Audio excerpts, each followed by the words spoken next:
Good morning, everyone.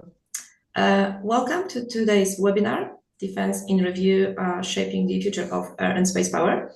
My name is Maria Burczynska, and I'll be your moderator for this session. So I'm delighted to have you with us today and invite you to this, what promises to be a very insightful and timely discussion on the UK's evolving defense posture, priorities, strategic direction, and the new SDR. So before we begin the discussion, a few very quick housekeeping notes. This session is being recorded and it will be available for you afterwards. Please do submit questions throughout the session using the Q&A function, and we will have a dedicated time for those in the second part of the webinar. So today we have a distinguished panel who will help us to unpack what is there in the latest strategic defense review in the context of air and space, as well as the nuclear power. So we have today with us Dr. Sophie Antrobus, who is the co-director of the Freeman Air and Space Institute. Dr. Sophie Antrobus researches contemporary air power in the context of the institutional, cultural, and organizational barriers to innovation and effectiveness, in particular in relation to the Royal Air Force. So she joined FASI from Portsmouth Business School at the University of Portsmouth, where she was a teaching fellow in strategic studies. She completed her PhD at the University of Exeter in 2019, and prior to her PhD, she served in the Royal Air Force for 20 years. So welcome, Sophie. Then we have Dr. Julia Baum, who is a research associate at FASI at the School of Security Studies and King's College London. Julia researches contemporary space power with a particular focus on the needs and motivations of current and emerging space powers. She also held the first fully funded FASI studentship from 2020 to 2023 for her thesis, building a theoretical framework for the new space age. And finally, last but not the least, we have Professor Wynne Bowen. Professor Bowen is a professor of Non-Proliferation and International Security in the Department of War Studies at King, and he's also the King's lead for the Security and Defense Plus. Currently, he's serving as the head of the School of Security Studies, and he's also a co-director of FASI. Unfortunately, Dr. David Jordan couldn't join us today.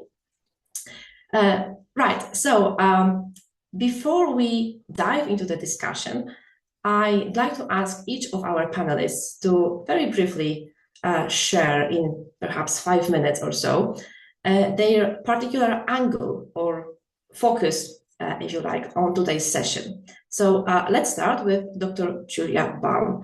Julia, what would you like to talk about today?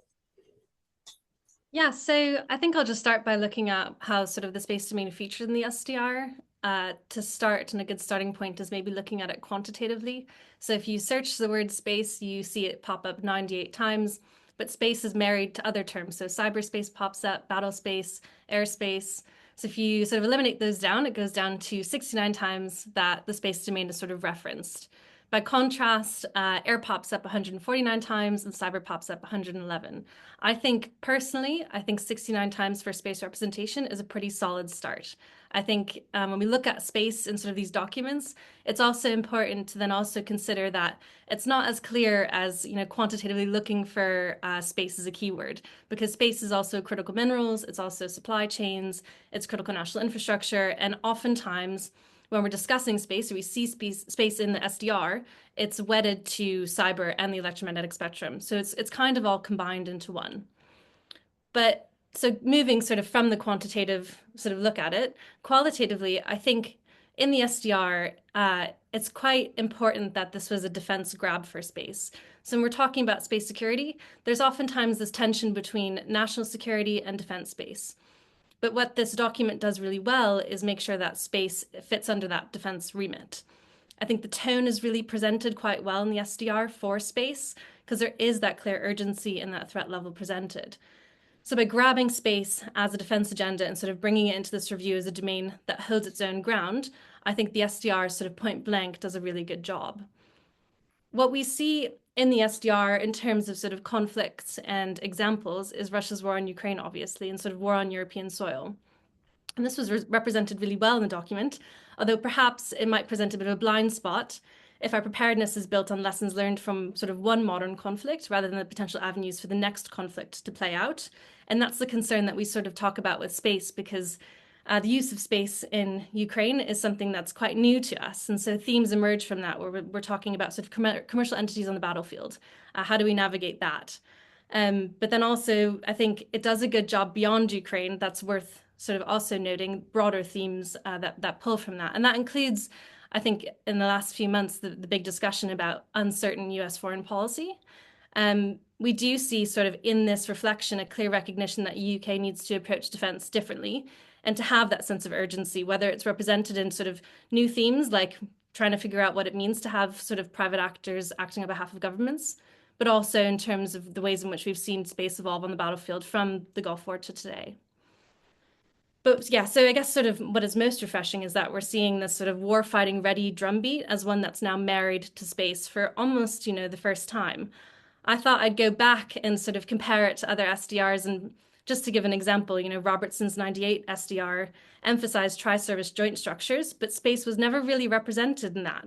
And so this is the first SDR that we're seeing where space is represented, and for the right reasons.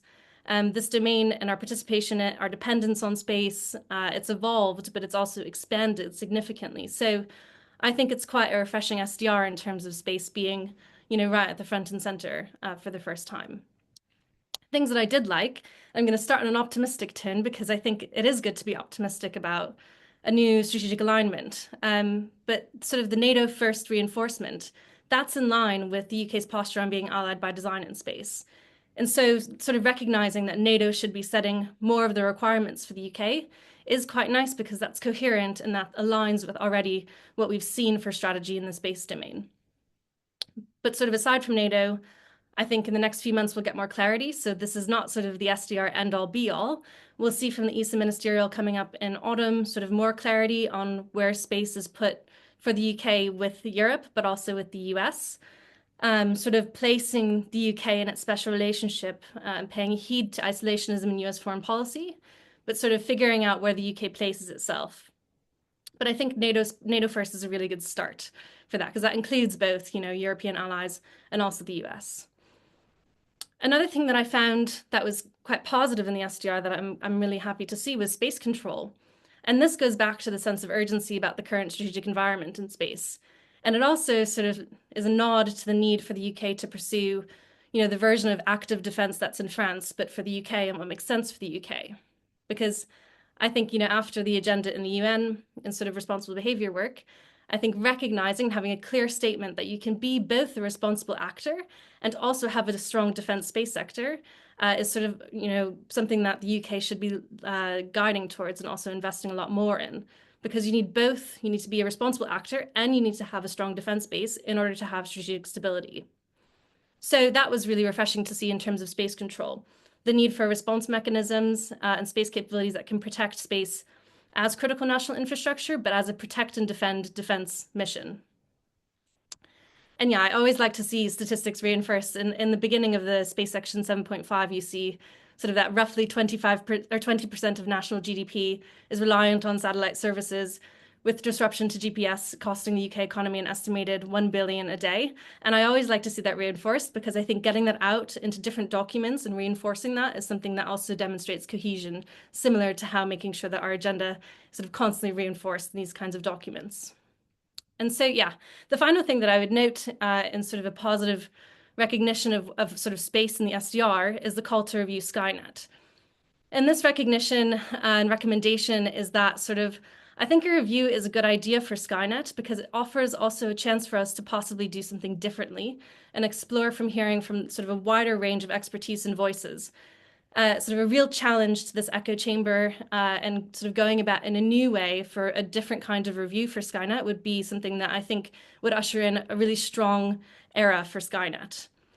I think something that this could look like would be perhaps maybe a brains trust that convenes periodically. And I'm not just saying this as an academic where I want more academics in that space, but I'm saying this because I think having more experts and representatives from industry, representatives from other domains, sort of challenging that echo chamber and having a diverse range of voices is kind of the criticism that we need in order to have a strong strategy moving forward. So the three things that I would kind of note is sort of NATO First was a really positive step for seeing that cohesion for Allied by Design. Space control, it's great to see that agenda being written down and also hopefully pursued in sort of the implementation plans, but also the call to review Skynet.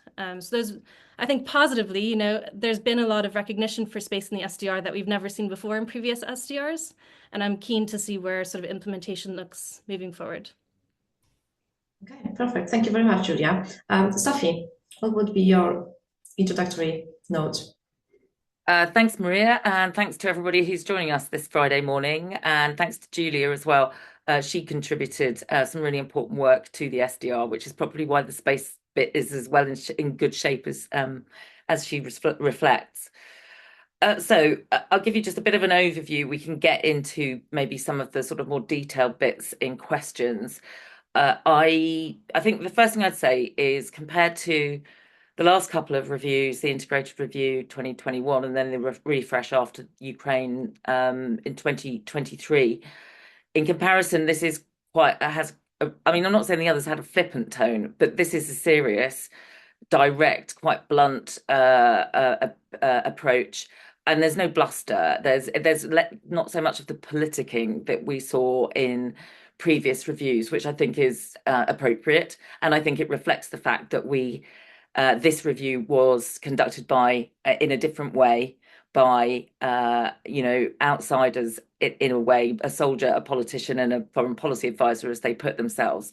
But I think Fiona Hill, Richard Barrett, and George Robertson, the way that they have approached it and pulled this together makes it a serious and good document. I think the priorities in general, the sort of themes that John Healey introduces in his introduction are right. NATO first, moving to warfighting readiness, engine for growth, that's about sort of defence industry side of things, UK innovation driven by lessons from Ukraine, clearly, and a whole of society approach. And I'll come on particularly to the whole of society approach in a minute.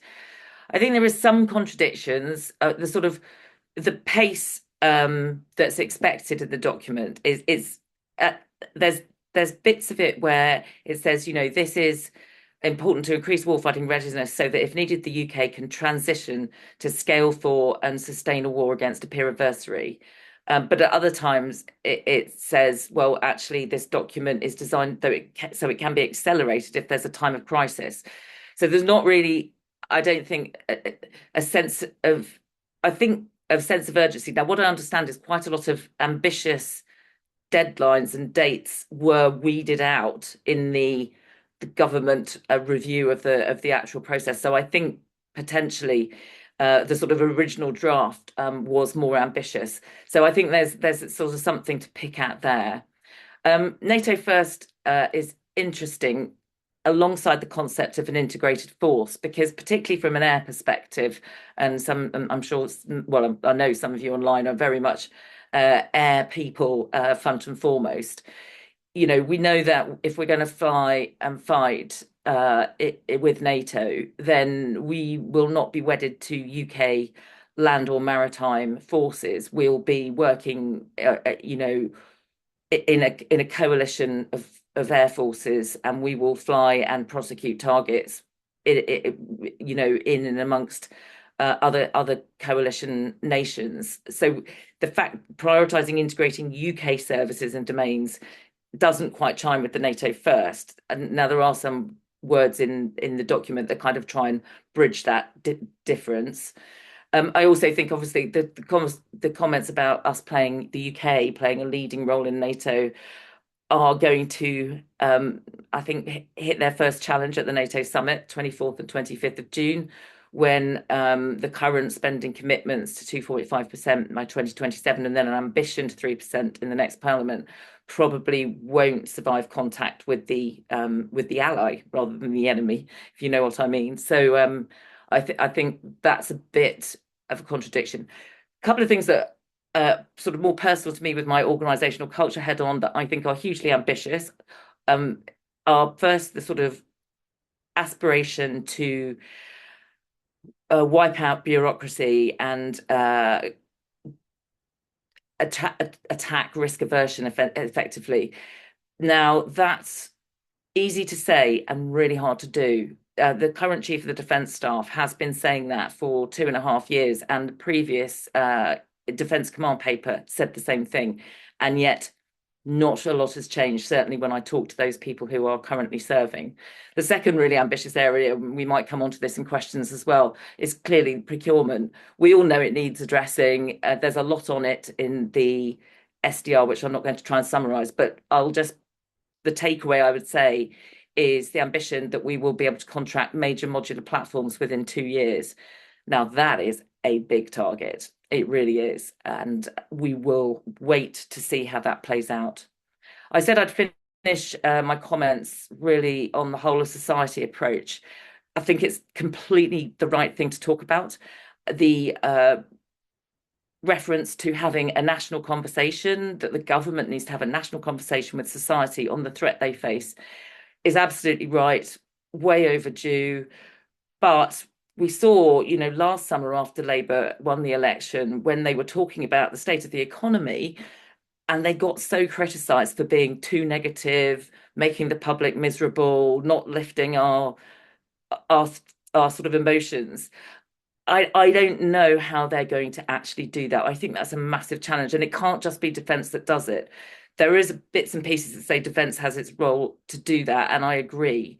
But if the government isn't willing to really kind of level with society, then society won't understand that that we need to front up and support defence spending and support the armed forces. And I think that some of the stuff on education from the MOD is good, and there's some good stuff on reserve forces and cadets and that kind of thing, which plays into the resilience piece too. But then there's, I'm maybe being picky now, but things like sort of suggesting public engagement days. Well, I don't know what Armed Forces Day is if it's not a public engagement day.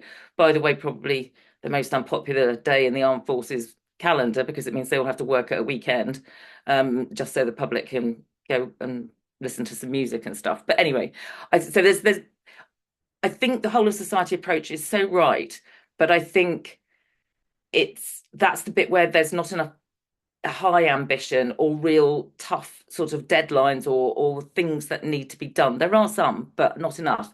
And I'd finish on this bit on communications. Defence communications, in my opinion, is the most risk-averse part of the MOD. The ability to communicate about the difficult and deadly things that the military can and has to be trained to do are not things that fall naturally as wanting to be talked about from defence communications perspective. And that's only mentioned once, that specific issue. I'll just finish a couple of things on the air side of things. Clearly, it's good to see, from my perspective, it's good to see a commitment to F-35A. We know that the OCU is desperate for A's. It will make things so much more efficient. The engineering burden goes down, the ability to fly longer sorties goes up. It just will make a difference, and that's great. I think the commitment to close the book finally on the Hawk, both T1 and T2, that needed saying, it needed clearing up, and I know that during the process there was some umming and ahhing about that, and I think it's good to see it down on paper and it's just a decision made. And finally, with my 5 minutes up, I would say that, from my perspective, really positive that GCAP is discussed. It's not discussed much, but very warmly. It's described as a flagship example of a partnership program. So there's the words that, words are only words, but words are all that the SDR is, right, until it's enacted. But I think that the very warm way that is reflected, as well as AUKUS, and clearly we've had some interesting news about the Americans reviewing AUKUS over the last day or so. But I think those words around GCAP are very positive, and I'm sure that the GCAP FCAS team will be really pleased about that. I'll leave it there. Right, perfect. Thank you very much, Sophie. Wynne. Thanks, Maria, and good morning to everybody. Great to be on this panel this morning. So I was going to say a few words about some of the nuclear aspects from the Strategic Defence Review, and I think it's there's a continuity in there, and there's also some interesting change. I don't know how many times nuclear comes up. I haven't done that bit of analysis, Julia. I'll do that later on this morning. But in terms of continuity, I think there's the obvious things, I guess. There's reaffirmation of a minimum credible deterrent that's independent in terms of operational use, and the fact that it's assigned to NATO. Continuity around deliberate ambiguity about when and how and at what level UK would contemplate the use of nuclear weapons. A bit of continuity from the 2021 integrated review around being much more opaque around the operational stockpile and deployed warheads and missiles, etc. Continues to see deterrence, of course, is in there, understandably, and maintain that going forward. And I think flagging, the unprecedented challenge of the two nuclear peer problem, Russia, obviously a major nuclear weapons state already, and China charging in the direction of having a much more capable set of nuclear forces and sizable nuclear forces, both strategic and sort of theatre sort of specific, if you will. So there's lots of continuity in that respect. What feels new or is new, what is new or feels new in the wider context perhaps of the document and of the strategic debate, I think points have already been made today around obviously the NATO First bit is a really important framing for the nuclear aspect. The US focus on the Indo-Pacific is a really important part of focusing in on where the UK may go in nuclear in the future. The US requirement for European allies to carry a greater burden in the Euro-Atlantic. Again, that's all part of this and related to those two first points. And part of it is about enabling the US to focus more on the Indo-Pacific. I think there's that element too. So there's language on all of this in SDR, and I think that's important. There's also important language on escalation and conflict scenarios with nuclear armed states. So much of this is couched in the terms of the need for greater coherence. This is to quote, greater coherence between conventional and nuclear components of NATO's deterrence and defence posture. So the conventional nuclear integration piece, and how important that is to having a credible sort of collective defence for NATO, but also having credible deterrent posture. And this really gets at, I think, strengthening the credibility of NATO, but also the UK operating within NATO, of having graduated response options. So having, different types of options in terms of being able to escalate. And the SDR focuses on things like conventional long-range precision strike being important here, integrated air and missile defence, and various different options. And this debate is not new. It's well rehearsed, I think, in the NATO context of recent years, but it's important to framing the newer aspects, I think, that emerge on the nuclear side, which I'll come to in a minute. So there's new language on strengthening and quote strengthening extended deterrence across the Euro-Atlantic. So the point is made of that, a strong NATO nuclear mission is essential as one of the most significant tools available to assure allies that they do not need nuclear weapons of their own.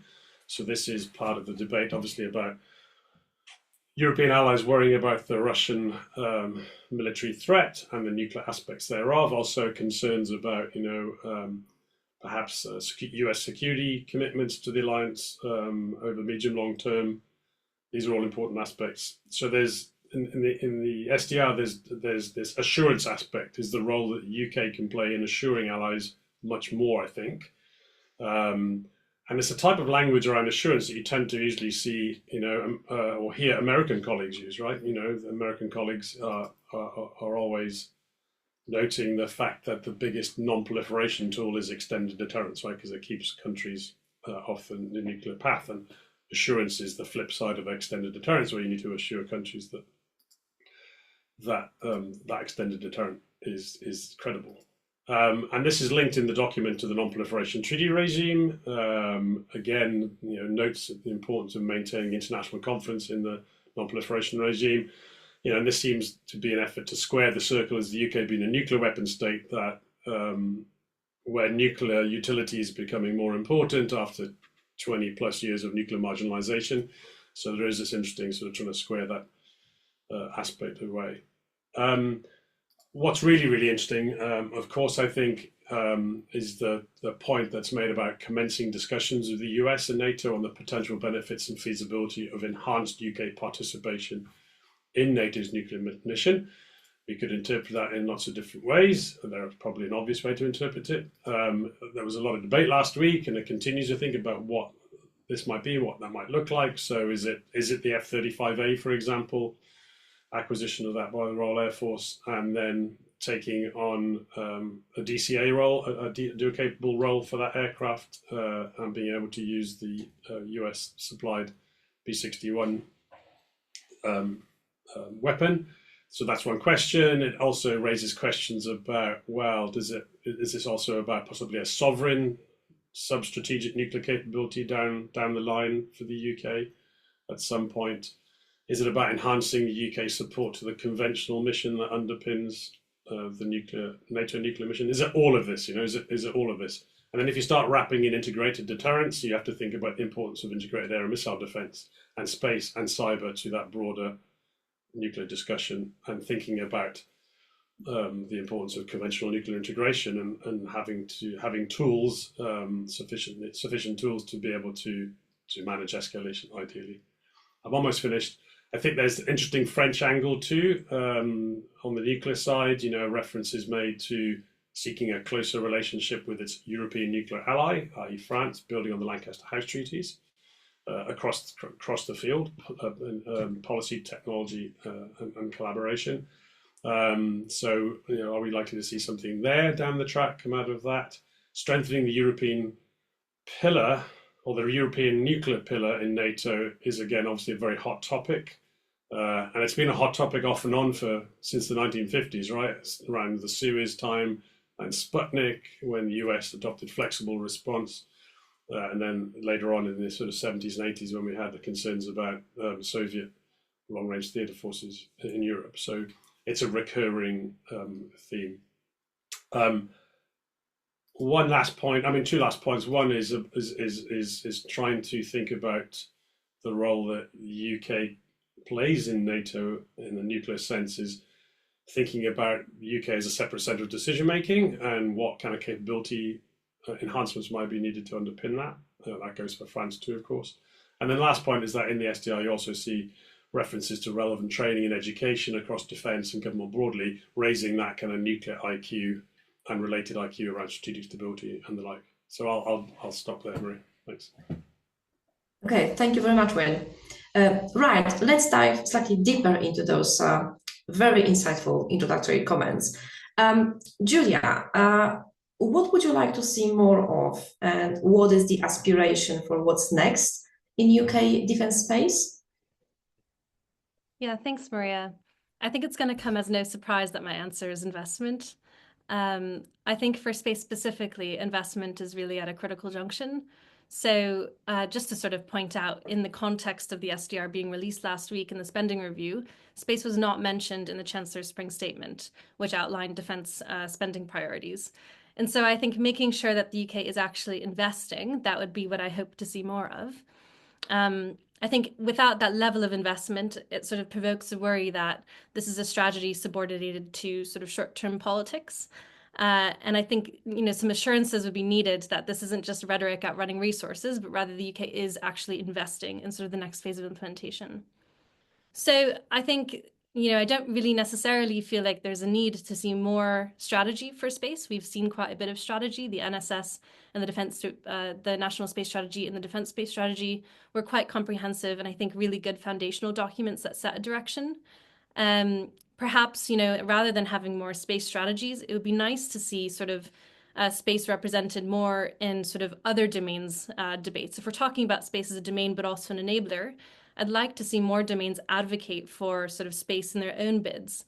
And I just to go back to sort of my previous remarks about keywords, but the word satellite didn't cross any other domain sections in the SDR except for the space section in 7.5, when, you know, satellites enable so much of what we know to be force multiplication on the battlefield. So I think this tension between space being an enabler and a domain, it is a domain, but also in order to be that enabling piece, it has to have cohesion and be sort of advocated for by other domains as well. And I think this also ties into that debate about the tensions with air and space. Space often sort of, you know, it's been absorbed by air because of sort of the organizational structure under the Royal Air Force. But how close is that link? It would be interesting to have seen in the SDR sort of air take the initiative on bringing space under its belt, even if it was just sort of briefly mentioned. France is a good example of a country that has absorbed space sort of closer in that agenda, where it's changed its name to the French Air and Space Force in 2020 to include space as sort of this evolution of its mission. And I think, you know, I'm not advocating for the UK to do the same or to the same extent, but having some mention from other domains about how they need space to sort of operate, especially in the army as well, would solidify that relationship more closely. And I think would also advocate for the space case a lot better. And it would also then help make the case for funding and investments sort of more cohesive. But yeah, I think, you know, aside from investment, aside from more advocation from other domains, I'd like to see space centrally recognized in the upcoming defense industrial strategy and in the national security strategy, which I think is pinned to be released before the NATO summit. So also what's happening in the NATO summit, you know, it's all about sort of that cohesion piece, making sure that, you know, as space is both the defense agenda, but also national security agenda, and underpins so much of national sort of critical national infrastructure in our society. We need to have that cohesion across strategic documents specifically for space in order to have like this reinforced agenda, you know, that demonstrates space as a priority across different departments and different aspects of the national agenda.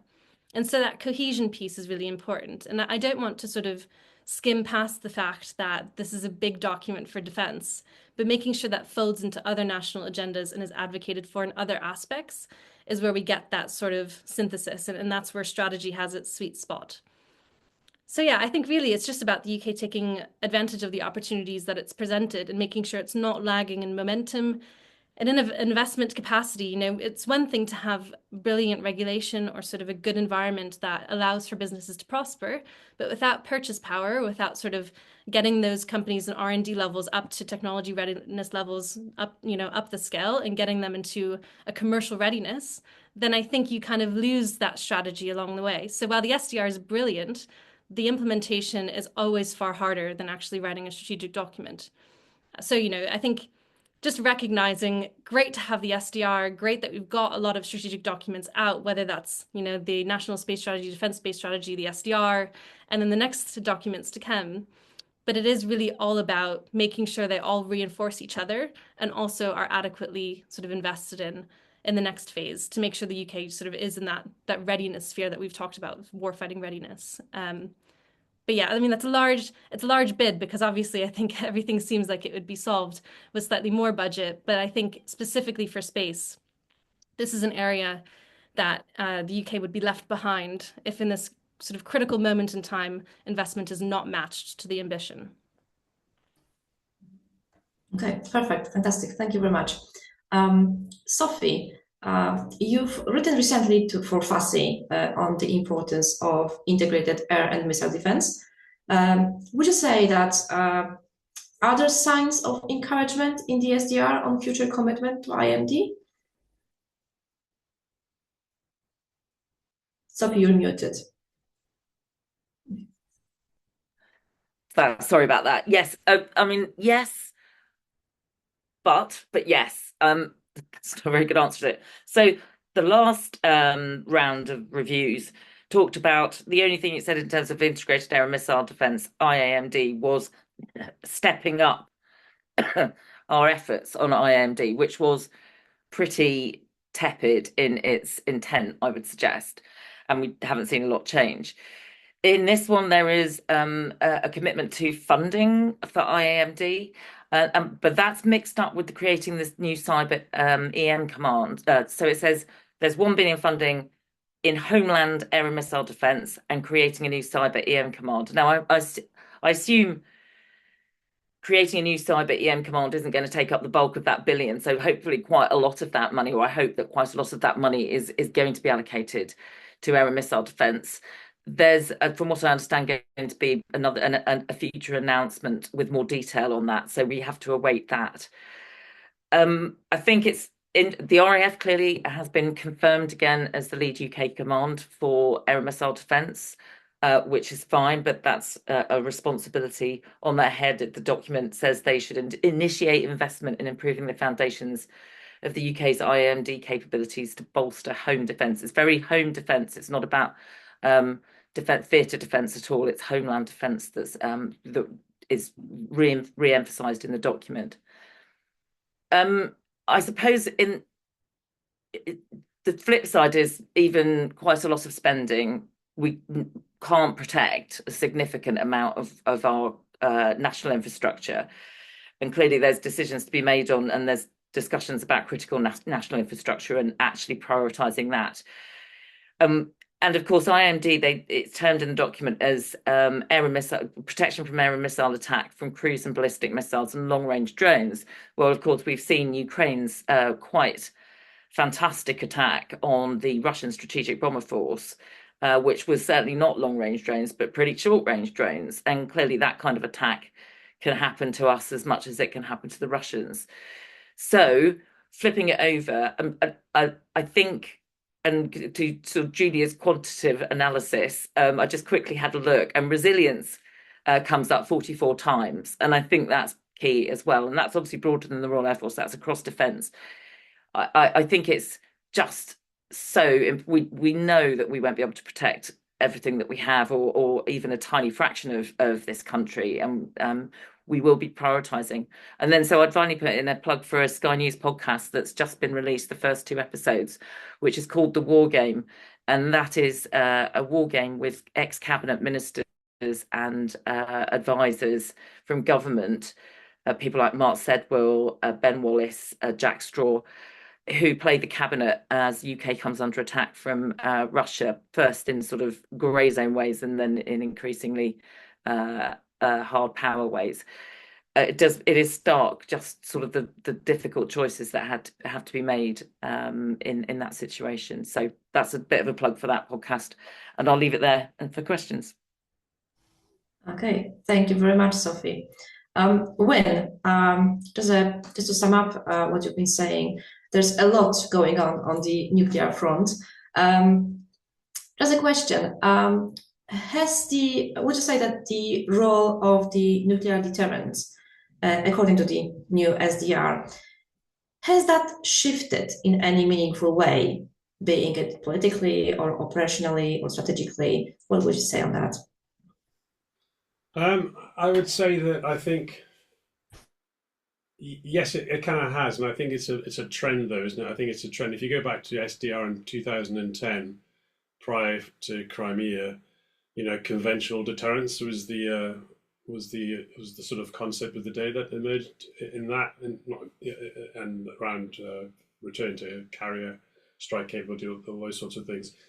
So after 2014, when you see obviously Russian intervention in Crimea and eastern Ukraine, you start to see that nuclear debate really starting to churn again, and obviously that then by the latter part of the teens, the 20-teens, you see concerns about China, see increasing concerns about Russia and how it might want to use nuclear coercion to enable conventional aggression, and we then saw that fully in Ukraine again in 2022.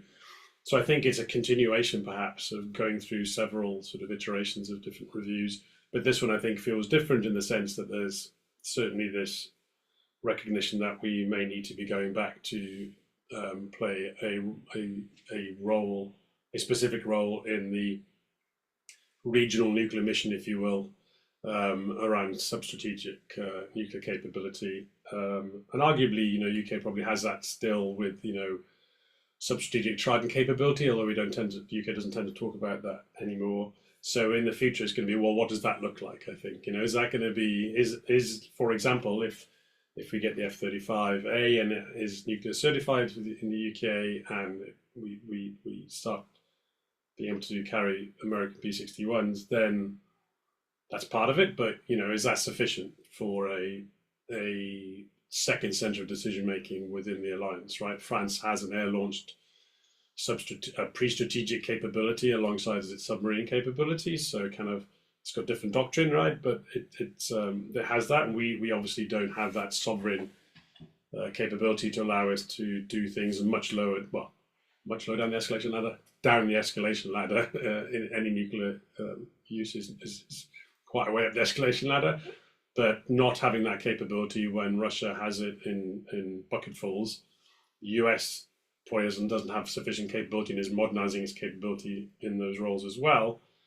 If there are concerns about NATO's commitment, US commitment to NATO, but most notably about the US need to want to focus on the Indo-Pacific and therefore Europeans carry more of the burden, then this is a particular area where the UK may be able to do that. So F-35A may be a stepping stone to a sovereign capability down the track, possibly. I don't know.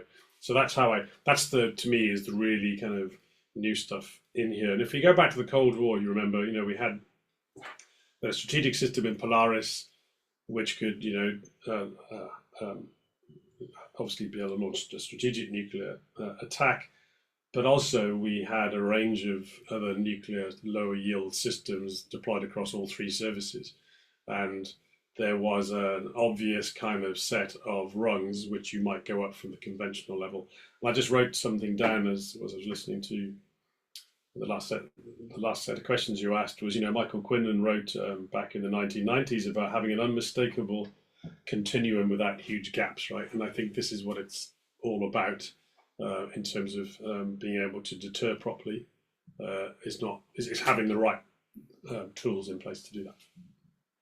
Thanks. Okay, thank you very much. Well, thank you to all of our speakers for sharing those very thought-provoking introductions. Let's now move into the Q&A session. I've already seen some excellent questions coming in. So let's start with the first one. Right, so with the first question, do you foresee the Queen Elizabeth carriers being fitted to carry large ACP combat aircraft of the type being developed for example, GCAP? I guess that question would be best directed to Sophie. Yeah, I mean, there's quite a bit in the SDR about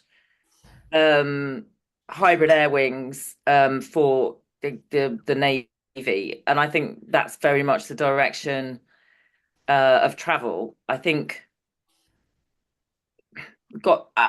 we've got these two carriers, and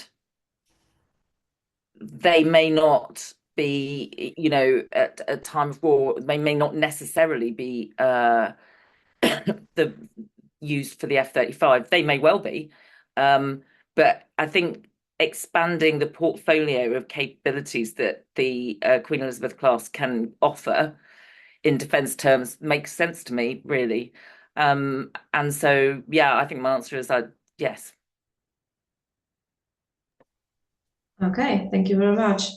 So we continue in the climate of procurement and industry.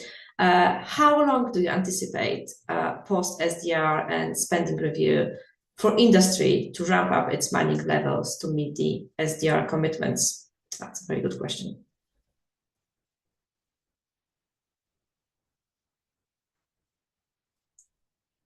I mean, I'll come in first if you like. I think, I mean, I can't answer that question because it's so difficult to answer. There's still a lot of discussions going on between defence and industry about how actually to make this work in the way that the SDR envisages. I think most particularly how to move faster, but also how to have a healthy environment for small and medium enterprises as well as the primes. And that I mean, I was involved in discussions about this just last week, and there's still a bit of sort of head scratching and how are we going to really make this work. I think some of the suggestions on, on innovation and innovation centres are really good. But in terms of, how long? Probably years, if I'm honest. I think the aspiration is a couple of years, but I think that's probably quite ambitious given how embedded and structured the current defence procurement system is. But you know what? Andy Starts made a start, as it were, in his transitional role as NAD, and I think the sort of newly appointed NAD, I hope, will set some timelines and really set that progress on fire. So I think we'll wait and see what he or she has to say. Don't know if anybody else wants to come in. Thank you very much, Sophie. Are there any other thoughts from the panel on that question? So it's just a general thought, just about the nuclear aspect and the investment that's going into the new warhead and all these different things. Is that actually the huge strain that's going into on the nuclear enterprise at the moment, whether it's the new dreadnought submarines, whether it's the SSN AUKUS pressure, there's the pressure on the workforce, the skills, making sure universities are pumping out the right sorts of people to work in these roles. I think that's one aspect that I would definitely flag, and that's even if just the UK nuclear enterprise stays at steady state in terms of the requirement. If the requirement changes, because if you want to get into the business of a sovereign standoff nuclear capability, then obviously that would put even more pressure on the enterprise and even more pressure on defence and industry and people's skills. So I just thought I'd throw that out, perhaps. And actually, that's a good point, because clearly nuclear probably would pay more potentially than perhaps in competition with other defence industries, primes, and then definitely SMEs, and therefore actually as we know, it actually impacts the broader conventional defence industry, if you like, as well. So they're related very heavily, aren't they? If I jump back in too, I think Julie was going to do. I think she might be saying this point, but the people are also competing for space skills, right? Too, I think and I think if you've got AUKUS in one area putting pressure on skill, the workforce in the UK, but also Australia in particular, then on defence space and the expansion in that area and commercial space that might lead into defence space, you've got the pressures there. So you're competing for a finite market of clever young people, right, who are going to come into the field. Yeah, I would just jump in on the space skills point, because I think what we saw in the SDR was a lot about how technology is going to augment sort of capacity. And so we're leaning on technology as sort of like this solution, this is really going to help solve all of our sort of budgetary constraints. And yet we also have to see that in concert, who's developing that technology? Where is innovation coming from? You can look at some other sort of initiatives, and I think you have to put skills in context with things like immigration policies. So, countries like the UAE do really well sort of talent-based visa schemes. So for making sure that skills are reinforced into national agendas. And I think if you look at it from a grand strategic perspective, you can see that all these initiatives tie together, right? So whether or not we're losing a skilled workforce that is able to build that innovation, either it's homegrown, but also you don't want to lose the talent that comes to the UK, passionate to sort of build technology because the regulation is so good, because it's a good place to start building a company and starting as sort of an SME or building upwards, but making sure that's not lost because of other policies that then also sort of cut that short. So I think while the SDR talks a lot about technology augmenting this capacity, where is that tech coming from? Where's the innovation, but also who's building it? And I think we have to look at all the policies as being, or hoping that they all sort of synthesize into one that reinforces each other. Because that, as I said before, that's the sweet spot for strategy. And if we miss that piece, then we're sort of talking about technology readiness or innovation without actually talking about the capacity to do so. Thank you very much. I think we have one question that will tie nicely with what just was mentioned.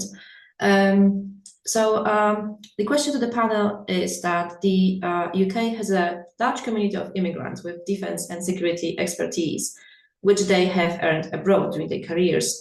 So are there any options for integrating those people into the new defense initiatives, as example in the SDR, by creating some flexibility in the current rules?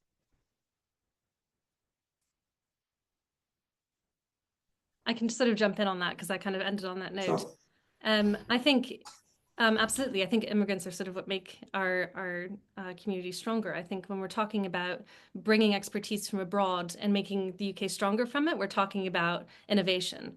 And so doing that better looks like the visa systems I had mentioned earlier, but also sort of, we discuss this in space quite often about sort of lily pad careering. So if you lily pad, where you can jump in and out of defense, or you can jump a little bit more flexibly between different career pathways or also get different opportunities. I think that kind of flexibility is where we can be more innovative in our structure and get people in on the right roles and actually challenge sort of our view set.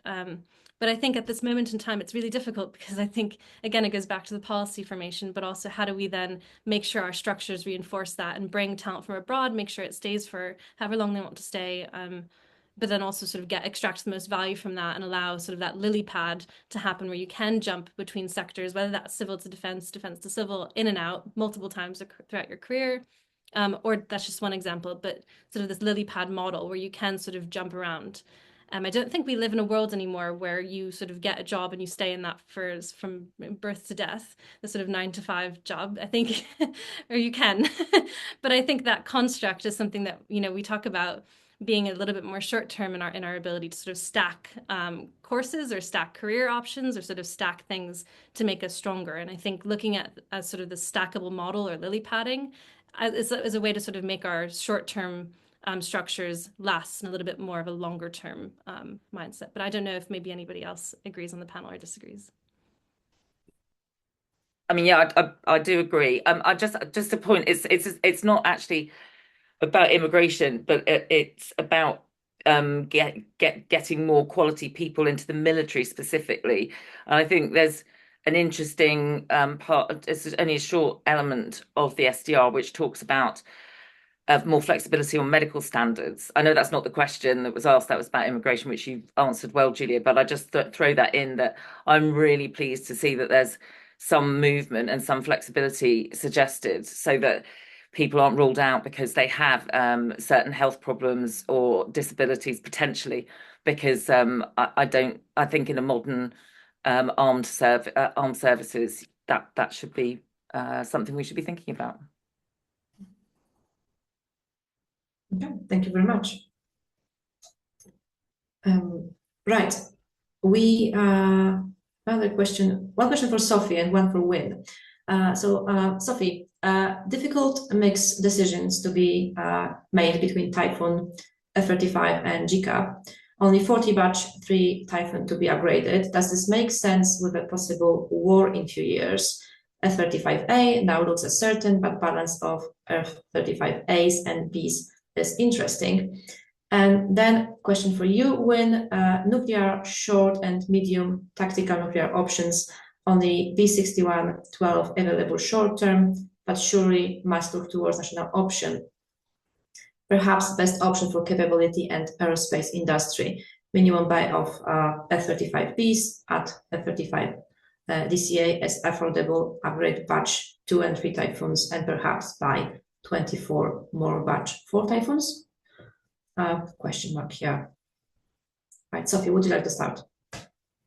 Okay, I mean, there's not enough money. I mean, the defense, you know, I talked about the intent to get to 2.5% by 2027, and then hopefully 3% in the 2030s. That really means there's no new money in defense at the moment, and there's not money for growth probably until after 2027. So there's just a lot of compromises. You know, if the balloon goes up in the next couple of years, yeah, you know, the force is probably not sufficient, but we'll be relying on our NATO allies completely or to a large extent. That said, I'm not of the Professor Justin Bronk camp of spend it all on stuff now, because I think part of deterrence is also that longer term planning, that investment. And we've just been talking about this challenge of skills. Well, if GCAP is sort of closed down or degraded in order to spend more money on current capability, my worry is that obviously the industry becomes less attractive because there's not pull through into the 2030s and beyond, because the industry will die. So I think the SDR gets the balance right. And as many will have noticed, the SDR isn't really doesn't do too much on specific capabilities or numbers. That's not what it was going to do, and that's not what it's doing. That's going to come out later. So if we're talking about the SDR, I think where they've left it in the way that they've worded it is fine. But yeah, unless we convince society that we should, or NATO insists we spend 5%, then it's a bit of there's not really any way forward if you're going to keep GCAP, which I think we should. Okay, thank you very much, Sophie. Wynne. Yeah, thanks, Maria, and thanks, Chris, for the question. So, in your question, you sort of like talk about the airframes and those sorts of issues there. So perhaps I can add to that is the way I think about this almost more is almost thinking about the missile itself that you would need to develop for that capability, and also then the warhead too. If we go back to the sort of late 80s, early 90s, when there was consideration of collaborating with the French on a tactical air-to-surface missile, is that one area that we may see develop with France down the track, is to collaborate on that side of things, particularly in the context of one of the later questions on European strategic autonomy, for example. Is that a sensible thing? A new version of the Storm Shadow, whatever that might be. So I think that's a really interesting sort of addition to the points you make about the airframes, etc. And then obviously then you would need a warhead to put on it. And I think if you go back and you look at the Trident Alternatives review back in whenever that was, 2013, very much focused on the strategic nuclear issue rather than sort of a substitute capability. But in that, it was really quite pessimistic about the timelines on developing cruise missile warheads. Obviously, a very different era, not an era in which we're now back to great power competition and we've got a major war in Europe launched by a nuclear weapon state. So there are questions around the timelines of how long it would take then to develop a sort of low-yield warhead for cruise missile delivery rather than ballistic delivery. I think that's another aspect to bring into it as well. I was leafing through the can't find it the British, French, and Chinese nuclear weapons fact book that that used to be produced in the 80s and the 90s of the day, and the version I got is 1994, and it talked about the work that may have gone on a cruise warhead, from when they stopped work on the Trident warhead in 1988 up to while TASM was cancelled in 1993, 88 to 93. So a lot of this is sort of obviously deeply sort of classified and hidden away, but there are some really interesting issues, both in terms of the airframe that you would want to use and also the missile and then the warhead. Okay, thank you very much, Wynne. We have actually two questions on reinvigorating of the Cabinet Subcommittee for Space, Julia. So I will just join them into one for you. So first of all, the SDR has proposed that reinvigoration. How much could this proposal help to ensure the synergy of priorities in fragmented civil and defense policy landscape? What should those priorities be? And the second question is it the right approach that we should be pushing for the cabinet level leadership? Thank you. I'll start with David's. So yeah, I think if I had more time to expand on it, his question has disappeared. I would have added in my opening statement that I think this is one of the more positive things that's come from the SDR, right? So I think absolutely what happened to the National Space Council was quite sad in that it really did not pick up the pace. But it's great to see that it's sort of back on the agenda and back as a priority. I think in that you mentioned sort of fragmented civil defense policy landscape. What's the priority? That's the priority. I think that is absolutely the conversation we should be having, is how to make that make more sense, bring two sides of the conversation together in a committee setting. I can't imagine a sort of a better place for that to be happening. And I think just to give one quick example, in the House of Lords, they had recently had an inquiry. There's the UK Engagement with Space Committee that had an inquiry on sort of the UK's engagement in space relating to policies and opportunities and challenges relating to the UK. Now, in the sort of 12 list of priorities in that inquiry, There was not mention of defence as sort of what they were looking for in evidence submissions. And so I actually wrote a written submission that detailed how I thought we can't be discussing UK engagement in space without talking specifically about opportunities and challenges about defence. And so even today, we are seeing that fragmentation when we're talking about committee level conversations, that those two sides are not being brought together, whether deliberate or not. But I think breaking down those silos, absolutely, it's a positive thing to see from a committee level. And to the other point about sort of whether this should be a sub-cabinet level steering group or cabinet level, I would love to see the Prime Minister engage more in space. But again, I think a lot of this conversation is about capacity and sort of priorities. And so I think it's kind of like the ways in which we feel like we need to communicate better to the public about sort of the threat from space or sort of the day without space. We beg the general public to care about a whole lot, and there's a big threat landscape out there. It's the same thing for the Prime Minister. So I think it depends on the agenda priorities. We've tended to see more from sort of Tories when it comes to space engagement. So Boris Johnson sort of famously met quite frequently with sort of CEOs of space companies to sort of hear about technology growth. And sort of had this Galactic Britain vision. I haven't seen the same sort of push from Labour. It would be a great initiative to see from Starmer, but again, it kind of goes back to the capacity push. And I think when we recognize that either pockets are empty or we only have 24 hours in a day, you can also kind of give some slack to that and also do a whole lot on a subcommittee level that's still really fruitful and benefits our strategic conversations and steering. So yeah, I hope I answered both Nick and David's question there. Okay, thank you very much, Julia. Now we have other two questions about building the national resilience that I would like to group together. So the first question is interested in how the panel see the aspiration to build up national resilience against the reality of a multicultural society, perhaps without the national cohesion of the late 30s, and with a growing disillusionment. Sorry, it just disappeared from my screen. Of traditional politics, especially in the young. And then the second question, to follow up from that one, is to what extent can more be done to win the whole of society challenge by highlighting hostile states' criminal proxy attacks? For example, Edward Lucas and Matthew Said have been brilliant on this in the Times Group media in the last few days. I mean, I can start. Yeah, in fact, I think it was Ed Lucas's piece that mentioned the War Game podcast, in saying, you know, how stark it was as a listen, and I think that's a very good example. That was Deborah Haynes at Sky News, the defence correspondent for Sky, who has spent a year persuading Sky to fund this, because she believes that there just isn't a national conversation really happening in order to highlight these challenges. And I mean, depressingly, somebody else answered, so I'm stealing somebody else's answer rather than it being an original thought of my own, but that's fine.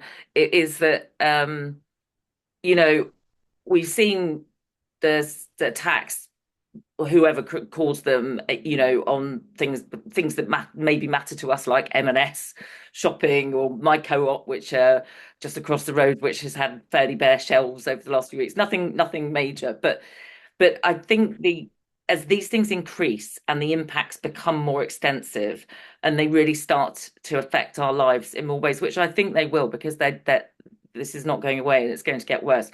I think that will wake the public up. And, you know, to the point about a multicultural society or young people being disillusioned, again, I think when things start to affect people personally, that's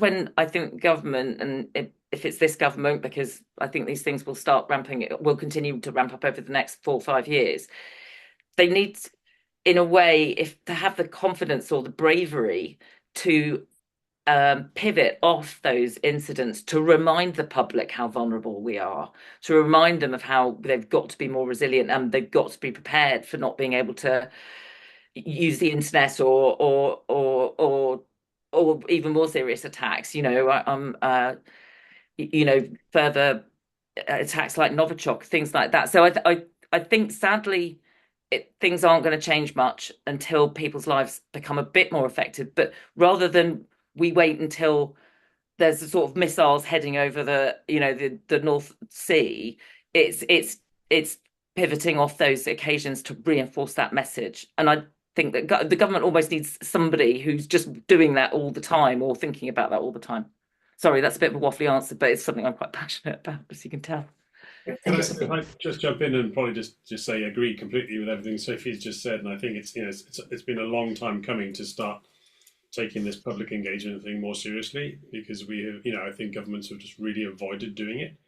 And I think there's a role for, the SDR talks about, working with the education department and working on how do you just raise that awareness across society, particularly young people, about, the nature of the types of threats that we currently live with. And I think it's absolutely essential. Without that, how are you going to basically get people to accept the tax raises, which will be coming down the track, when we're going to have to go more towards 5%, right? Which is, if we're going to do this seriously, is inevitable.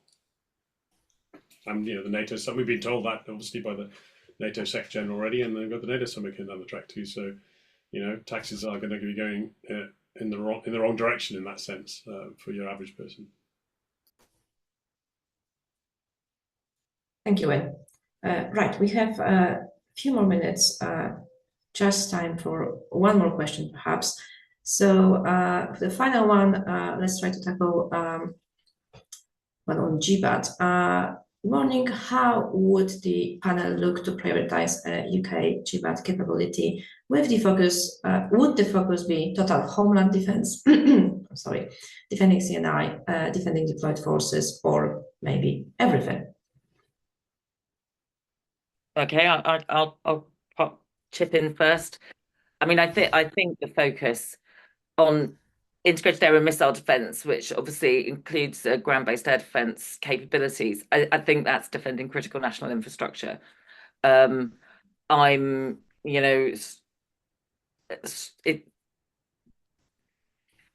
an extent, you'll want to, if you can, as we've seen in Ukraine, to defend your population as well, but your priority is your military capability. Obviously, for us, the strategic deterrent more than anything else. But then, energy supplies, that kind of thing. So, I don't think. I mean, total homeland defense. I've written about my disagreement that Iron Dome is a practical type of concept for the UK in a couple of recent things that I've written. So I don't think that's the answer. I'm not sure Golden Dome is going to work for the Americans either, or that they can afford it, but that's a separate question, isn't it?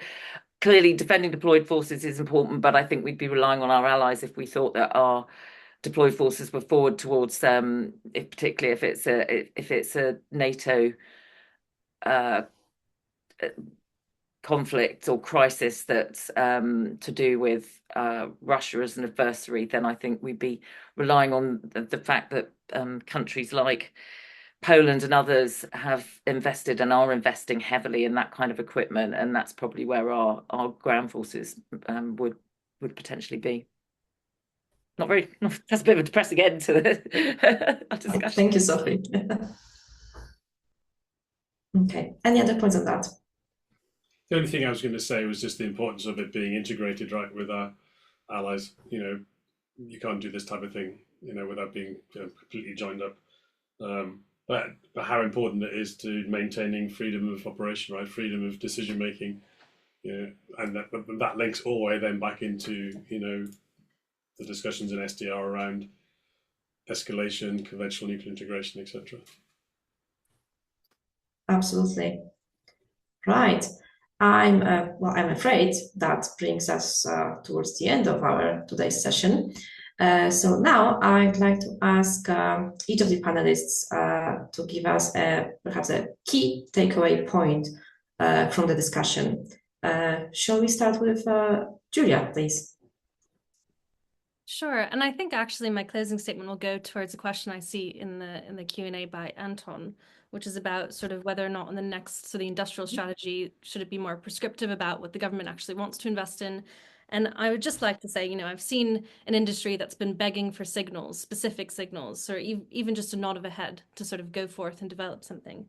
And I think getting into the specifics now and also just issuing contracts and getting things sort of moving, that's the next phase that I think is really important.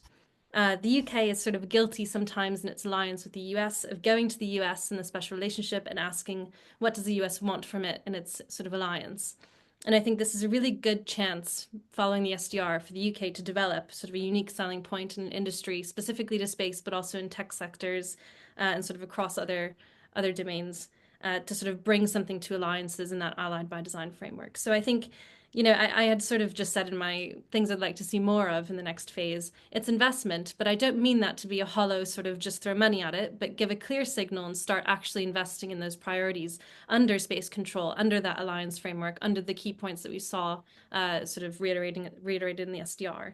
So I'd like this next phase to be action, and I've sort of said this over the past few years, but momentum. We've got strategy, we just need to keep the ball rolling and sort of get things moving and off the ground.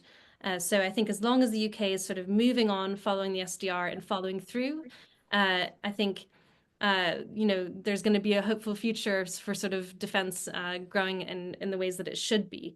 But a lot of that sort of just depends on taking initiative and actually investing in and giving those signals. Okay, thank you very much, Julia. Sophie, a point from you. Yeah, I think I'd just like to finish on a people note, and because I think it's quite good on the people side of things. I just a couple of things. One, I'm really impressed with the amount of emphasis there is on defence medical services, absolutely critical, and they need a lot of attention. So I commend that part of it.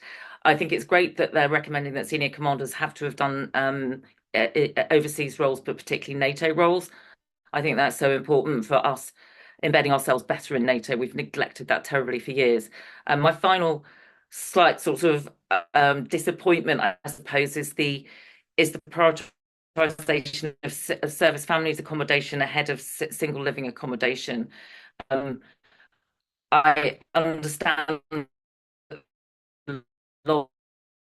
houses is louder than the lobby of young men and women in accommodation with no hot water or heating, but I think in retention that's somewhere around. But all in all, this is, and I'm pleased with it. All right, final point from you, Win.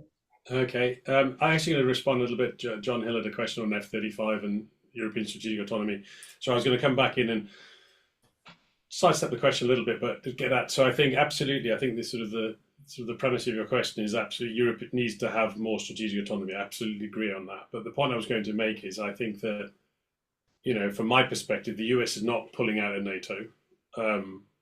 It's refocusing on the Indo-Pacific. Europe needs to do more, and this is not something new, right? You know, the Americans have been talking about new balance of deterrence labor for a long time, and it's a broader trend. And I think it's important to, also have in mind that, you know, the US, it might, whilst will want to be leaning on the Europeans more to carry more of that labour, I don't think it's going to be disappearing anytime soon. So I think sometimes we have to move a little bit beyond the rhetoric around what we hear coming out of Washington and not conflate certain things sometimes. And then relate that back to the F-35. I think the benefits of that the F-35 brings across multiple nations that have that capability and will be getting that capability outweigh, I think, the concerns about possibly relying too much on the United States, based on my sort of questioning of the premise a little bit. But there we are. Okay, perfect. Thank you very much. So that concludes our session today. Thank you once again to our speakers for sharing your experience and your expertise, and to all of you for attending and for your very thoughtful, insightful questions. A link to the recording for this webinar will be available for you shortly. If you'd like to stay in touch with us, with our events, our research, please follow us on social media and join our mailing list if you haven't done so yet. So thank you very much, and goodbye for now. Thanks everybody for coming. Thanks everybody. Thanks Maria. Thanks Maria.